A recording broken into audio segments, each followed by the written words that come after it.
Imagine Marvel, the heroes of the TV universe, step into the arena of Smash Bros. Iron Man's battling Captain America, and you make an entry as Hulk and smash both of them to the ground. Heroes, villains, and even the quirky underdogs all fighting for victory. And don't worry, I've got the roster all figured out. I've divided the fighters into 3 main categories: the core roster, the chaotic fighters, and the ultimate fighters. And since I'm going for a full-fledged experience, I've also thought of the stages. You're going to want to stick around because trust me, the ending might make you snap, Thanos style. Okay, so I've created the core roster. These are the faces of Marvel, the characters so well known even your grandma knows them. Think of these 7 as the Mario, Pikachu, and Kirby of Marvel's Smash Bros. The first spot? Obviously it goes to Iron Man. You can't have a Marvel anything without Tony Stark leading the charge. He's basically the Mario of this universe. Universally loved, versatile, and just flashy enough to make everyone else jealous. Iron Man's moveset would be a dream for you. Repulsor beams for ranged attacks, jet-powered flight for aerial dominance, and of course a final smash that calls in the house party protocol. You can imagine dozens of Iron Man suits raining chaos onto the battlefield. I mean, it's basically the Marvel version of Mario's giant fireball move. But what about the stage? I'm thinking something like the Stark Tower, with platforms that shift as robots repair the damage. Perfect blend of chaos and control. But who's the Marvel character that has actual superpowers? There, I said it. Iron Man's a rich dude in a fancy lab, but Captain America has actual superpowers. I just pay for everything and design everything. Now, if Iron Man's Mario, Cap is like Link. He's dependable, strong, and a little too serious sometimes. His shield throw is a no-brainer. I think it's as iconic as Link's boomerang. And speaking of shields, his moveset could focus on defensive counters and tactical strikes, which would make him a solid pick if you like strategy over brute force. And what would be his final smash? I'm thinking Avengers Assemble. He rallies Thor and Black Widow for a cinematic takedown, and the stage would be World War II battleground vibes, complete with tanks rolling through to keep things interesting. Oh, and did I mention Spider-Man? I mean, if Iron Man's gonna fight in the Smash Bros. Universe, there's no way he's gonna leave Peter Parker behind. And I think that if Pikachu and Sonic had a web-slinging baby, it'd be Spidey. He's fast, agile, and his moveset screams Smash Bros. Wall crawling? Check. Web-based grapples? Double check. He'd be the character zipping around the stage while everyone else tries and fails to keep up. His final smash would be pure chaos. He'd be trapping opponents in a massive web barrage before launching them off the stage. And you know the stage has to be NYC rooftops, right? Swinging cranes, billboards, and, just for fun, a cameo from J. Jonah Jameson yelling, "Menace!" Black Panther's where things start to feel unique. He's not just another brawler. I mean, his vibranium suit absorbs damage, which makes him an intriguing mix of offensive and defensive playstyles. Think Lucario, but way cooler. To give him an extra edge, let's add a unique grab move called Panther's Pounce. T'Challa leaps forward in a swift motion, pinning opponents to the ground before slashing at them with vibranium claws. His movement could also include a double jump infused with kinetic energy, leaving a glowing trail behind him, reminiscent of Greninja's agility, but with a more regal flair. This makes him the perfect mix of speed, power, and finesse, embodying the spirit of Wakanda. And his final smash? A kinetic energy burst that clears the stage. Plus, the Wakanda stage could have vibranium mines with shifting platforms. 1 second you're fighting on solid ground, the next you're tumbling into the mines. Adds a little spice, don't you think? Now, no Smash-inspired roster is complete without a tank, and Hulk is the perfect fit. He's basically Donkey Kong, but angrier and less interested in bananas. Hulk's ground pounds and throws would dominate close combat, while his rage meter could work like DK's wind-up punch. You'd have to charge it up for an earth-shattering attack. His final smash would be hilariously on brand. Hulk smash! He slams the stage so hard it creates hazards that affect everyone but him. But let's really dive into Hulk's character here. He's the ultimate representation of raw power and untamed rage. Think Bowser's brute strength fused with the area domination of King Dedede. His rage mechanic could build up as he takes damage, amplifying his attack power and giving him the ability to chain devastating combos. When fully charged, his Thunderclap move could send shockwaves across the stage, knocking enemies off balance and creating openings for his grabs and throws. Obviously, the stage is going to be S.H.I.E.L.D.'s helicarrier, along with breakable surfaces and high-altitude chaos. But let's not forget Thor. I mean, we've included the tank. I'm not going to leave the powerhouse. In my opinion, Thor's the one character who can basically handle both long-range and melee combat. You might disagree, but Thor is the top G here.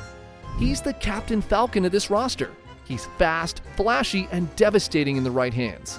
His hammer throws would act like falcon punches, and his lightning strikes would keep your opponents guessing. But let's give Mjolnir's throw its own distinct flair. It's less about a single power punch and more about a tactical ranged attack. Think of it like Link's boomerang, but with a more devastating impact. Mjolnir could ricochet off surfaces or even return to Thor's hand, damaging anyone in its path both ways.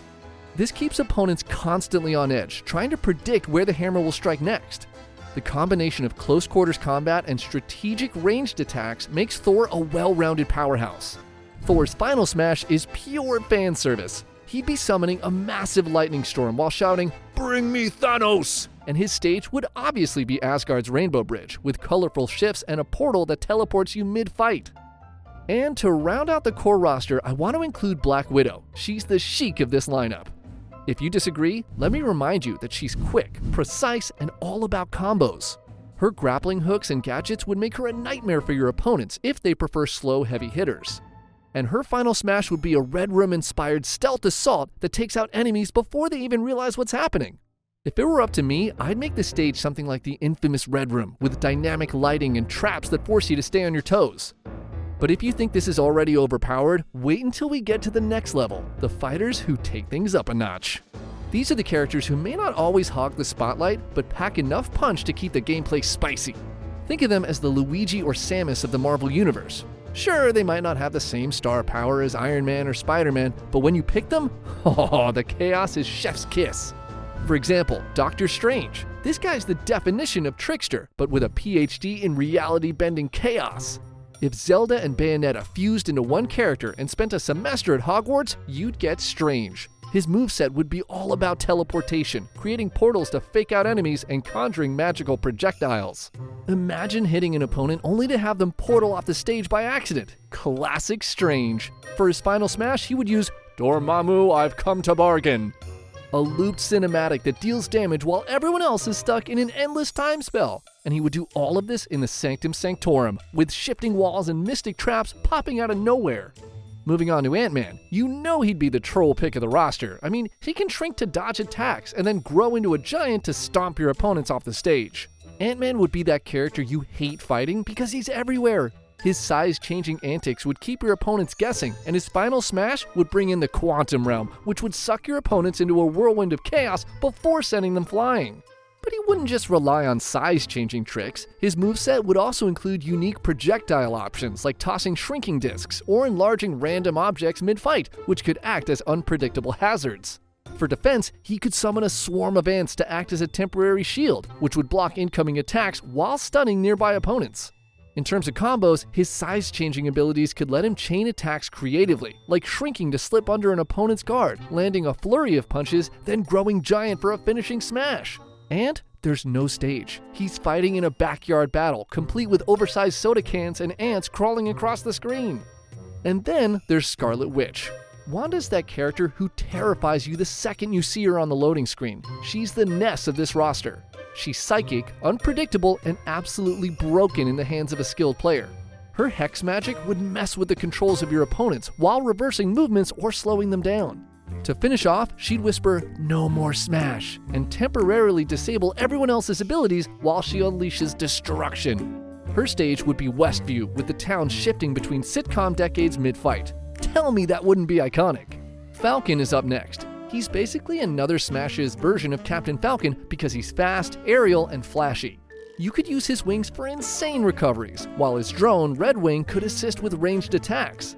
His final smash would summon the entire fleet of Wakandan-designed Falcon drones for a synchronized strike. And the stage would be a battle above Washington, D.C., where platforms are constantly moving because, of course, you're fighting on an airborne Quinjet. Now let's add a little firepower with War Machine. He's like the beefed-up, no-nonsense cousin of Iron Man, with an arsenal that would make Samus jealous. Rockets, lasers, and oh yeah, a shoulder-mounted cannon that tracks opponents. If you're a heavy hitter, you would love War Machine's moveset. And his final smash would be an aerial bombardment straight out of Iron Man 2, while fighting in a military base with destructible environments, of course. And you can't just forget Gamora. She's the Marth of this lineup. Why? Because both of them are fast, deadly with a blade, and a nightmare in close quarters. Her moves would revolve around sword combos, and her final smash would summon the Guardians of the Galaxy for a team takedown. And now I'm going to close this category with Daredevil. Matt Murdock would bring some serious close combat flair to the roster. He's basically Little Mac, but way more stylish, with batons that chain combos and the ability to sense attacks like a counter move. You could call in Elektra and Foggy for an epic courtroom battle-turned-brawl for his final smash, while fighting in Hell's Kitchen, complete with rooftop chases and fire escapes to spice things up. But if you thought this was intense, let's crank it up to the next level with Ultimate Fighters. These are the characters who were born to be bosses. I mean, I don't even need to explain when I say Thanos is ranked in this category. He's like Bowser on steroids, a literal tank with snap-your-fingers insta-kill vibes. His moveset would include power punches, energy blasts, and oh yeah, the Infinity Gauntlet. You could collect Infinity Stones during the match, each one giving him a new ability. Got all 6? Snap! Half the players on the screen are gone. It's brutal, but it's Thanos, so what did you expect? And the stage has to be Titan, with shifting gravity and meteors raining down. Then there's Loki. He's the troll pick of the Ultimate Fighters. His whole deal would be about illusions and misdirection, confusing opponents into attacking clones or falling off the stage themselves. Imagine fighting him and realizing half the match you've been chasing a decoy. His final smash could be Glorious Purpose, where he creates a massive illusion that traps players while he takes them out one by one. Now let's talk about Scarlet Witch's cosmic level counterpart, Jean Grey as the Phoenix. She's basically Smash's version of Sephiroth or Ridley. Frankly, I can't decide which one. Let me know in the comments below who you think should be the equivalent of Phoenix. Her telekinesis would let her lift other players mid-air, and her final smash would be going full Phoenix Force, unleashing an explosion that wipes the stage clean.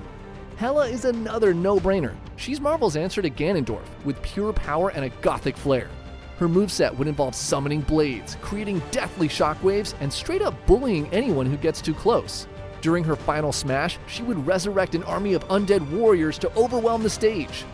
As much as I've raved about the iconic arenas tied to the core and chaotic rosters, there's no way we're stopping there. This is Marvel meets Smash Bros. We're swinging for the multiversal fences here. The battlegrounds are just as important as the characters, and these extra stages are going to keep you guessing, laughing, and screaming all the way to victory, or your inevitable defeat.